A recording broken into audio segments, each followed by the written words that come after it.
Hello everyone. Today we have with us Mr. Subhadip, the author of the book Orange Sky and Blue Sun. We are very proud to have him with us at Invincible, and he has come up with this wonderful short story collection which he'll tell us more about. He calls it a collection of emotions. Hi Subhadip, welcome. Thank you so much, Chandni, for inviting me to your offices and to the show. And thank you for all the support from Invincible Publishers to get this book reach my readers. So really appreciate that. We are very glad. It is really one of the best books that have come across to us, and one of the really good short story collection that I have worked on. So I'm really happy working on it. Thank you so much. Really, I mean, it gives me it inspires me probably to carry on with the madness. Because for a first-time author to come up with such a thoughtful collection, write with such precision and all that thought process, all those feelings that you have put into your stories, that's really incredible. So tell us, how did you come up with this book? Interesting question. I've been thinking about this book for the last decade or so, and finally got serious about it about a year back, and I decided to take a leap. Decade. And I started thinking about a book about a decade back, that I wanted to write the book, Okay. But I got serious about writing this book about a year back. Okay, so the book would reflect stories that I've been collecting over a decade, emotions that I've been storing somewhere in my mind. And these are people who you walk past and often ignore, and some continue to resonate with you. So some of these characters stayed with me. Some I weaved by taking attributes of people I have encountered in various parts of my journey. But most of these stories you would see are in and around Kolkata, and it reflects the culture of Bengali and the Bengali life, specifically around the rural sector of Bengal. And the reason why I thought of writing these stories was, a lot of these stories talk about displacement and void in some part, and in all this it tries to defy and challenge the the stereotypes and the normal of life, and I think that is what I really wanted to convey through this book. And it is about, life is all about fighting and keep fighting, and one should not always agree or accept the stereotypes or the normals of life. So it's important to challenge them, and because that's how inventions are made. So that's one of my reasons why I thought of writing these collection of emotions, as I call it. So are these happy stories or are these sad stories? Some are, most of them have have a happy connotation, in the sense that it's meant to inspire people. It has its ups and downs. There are stories like Shambhu Salesman which are sad, which bring in melancholy. And I remember last week I got a feedback from one of my readers in Brisbane, and he apparently had to stop reading the book in Sydney Airport because he was reading Shambhu Salesman and he had tears in his eyes, and he says it's so painful. And I said exactly, and that's what I wanted to portray and make my readers feel, because there is a segment of the society that lives around us. We often ignore, and we are totally oblivious of their pain. But their lives and their challenges are very similar to us. Sometimes we are lucky that we may have the luxury of a little bit of money to resolve some of them. But the same problem, if that hits you without being in a very, very economically down environment or a challenging environment, it could mean very different. So I think it is a message to the society to A, let us be inclusive, B, let us also feel for people who are not as fortunate as us. So that was my attempt. So Shambhu Salesman is one of my favorite stories too. Talking about these stories where you have, I mean, all the stories have a lot of feelings and emotions to it. But do you think the stories which end on a sadder note, on a negative note, they are more impactful? Uh, yeah, I think like if you look into the populist side of it, uh, yes, I mean you have like most stories which are tragedies remember with us because somewhere in our heart we always like to be think ourselves as that victim. So But do you sorry, you understand feelings so well. You have portrayed all of that into your book. So do you feel that somewhere inside of every person they find happiness in the sadness? not always. I think people want to find happiness by overcoming the sadness, and it is always that last Because step. the sad part stays and the happy part gets evaporated like I mean, soon after. of course, I mean, see, life is, as they say, like 80% of human mind is negative. You can't bring it down, so you have to focus on the 20%. But in every story, I'm very fascinated by the German playwright called Gustav Freytag, and he's got a five-part structure of storytelling.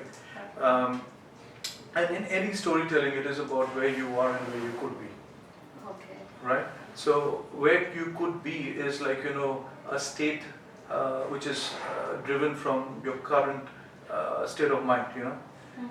You could be happy and you want like to you read more about happiness, or you could be sad and you want to read a story that could relate to you. So I think it's life is about a mix. I'm a very optimistic person, but I also as a writer I want to be very honest with the characters. I don't want them to be happy by force or sad. If they're not, they don't need to be. So my stories have always like spoken the behavior of the characters and what would have worked for them and how they would have like felt it in the environment they lived or they encountered. Talking about the characters, how do you build these characters? Like when we work in a novel, when we work on a big book of fiction, there are fixed characters and we have to build on that. When you write short stories, there are multiple characters in all the stories. So altogether there are a lot of characters. So how do you build your characters? I think the way I looked at it is like I kind of like looked at each of these 10 stories as separate novels, and I worked on one of them one at a time, because if you see the graph of these stories in a true format of collection of emotions, there are like stories which are a spice of life. If you look at Smoke Ring Man, the story ends with a click of the seatbelt in an aircraft in a business class, and that was my experience, and I captured that moment and I recalled it and expressed it here. So I think I looked into each story, as a novel, and I just focused on the characters at that moment, and I tried to feel for those characters. Sometimes I don't know whether I've been honest with it. Sometimes I tried not to be biased, but the way I looked at it is like each story I needed to feel for the characters. Like if you read the story Time to Go, I wanted to feel like Dakshani, somebody who hasn't walked past the veranda of our house for 10 years, and what would make her happy, just to see the road outside. And so, but the message is probably deeper than what I could express. But the objective was, happiness doesn't mean you could find happiness to very simple things of life. So you just said that one of these stories is something that you have experienced. So how many of these stories are influenced or have actually happened? Well, Based not on all true events. Well, not all stories, See, I mean, as they say, like truth is like has a relation. I mean, fiction is not too far away from the truth. It's From your inspired. personal experience. I would say like Closest to your personal. most of these stories have been characters that I have seen or observed. As a writer, my school or my training is when I observe behaviors of people. So I spend a lot of time like sitting in cafes or sitting roadsides and observing, and I have now started like keeping a notepad with me to write down certain emotions or certain observations, a reaction of a person, and if I can like through words paint that in the eyes of my readers, that's where I would be very, very content. That's really wonderful. So now that your book has been in the market for a while, how has been the response? What kind of feedback are you getting on it? Well, I've been getting like positive feedbacks. Some of the feedbacks I'm shared one with you, like from a friend of mine, his work colleague, one of my customers, a very, very senior position in Australia. I've been getting mostly like very good reviews, but initially like I used to read each and every review, but now I've stopped because I think like that's not my job. Like once the book is out, I've expressed myself, and I'll for me it is about starting to work on my next one.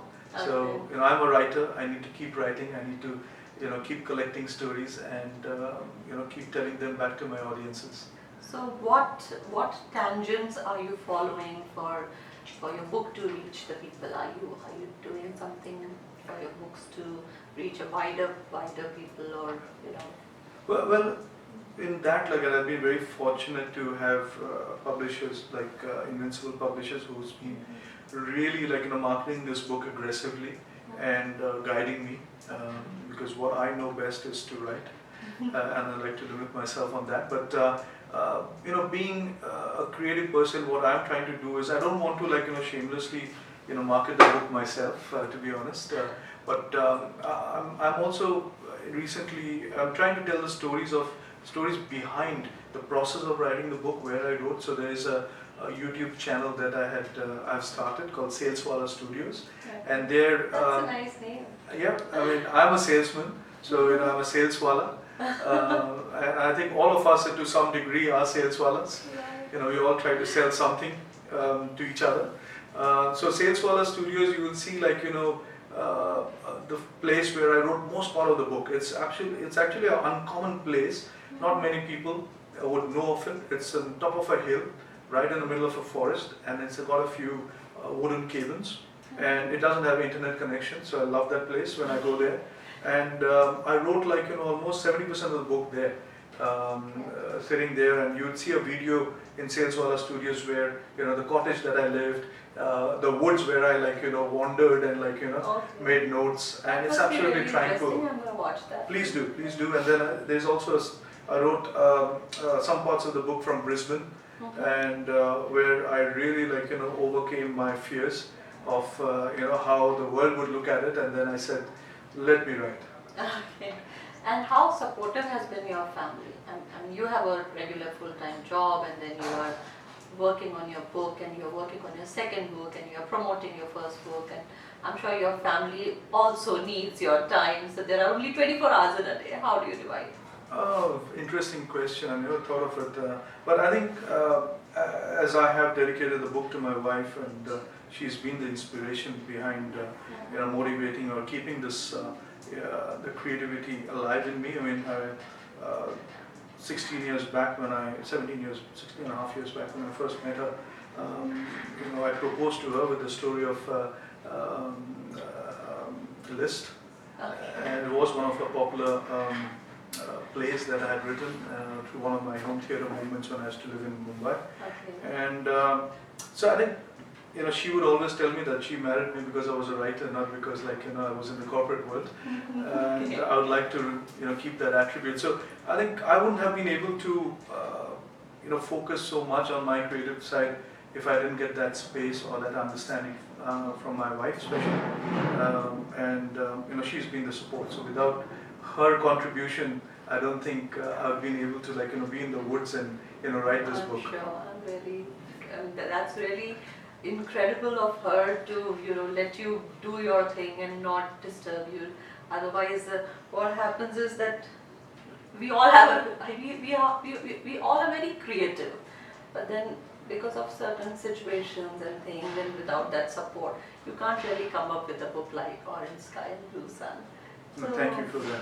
That's really wonderful to know about your family. And you have a son also? Yes, I was 6 years and a 3-month brat. So and I think, to be honest, I get a lot of my inspiration looking at him, because if you really look at kids, they really don't care about inhibitions. They want to express themselves. They will express, and often you lose those attributes as you grow up. And you try to put a wrapper around your view of right and wrong. And a lot of what I have tried to write in Orange Sky and Blue Sun is inspired by my son, because whenever he wanted something, he just didn't care, whether he was in the middle of a mall, or he was on the street or playing, and he needed something, he would ask of it. There was no inhibition. So it kind of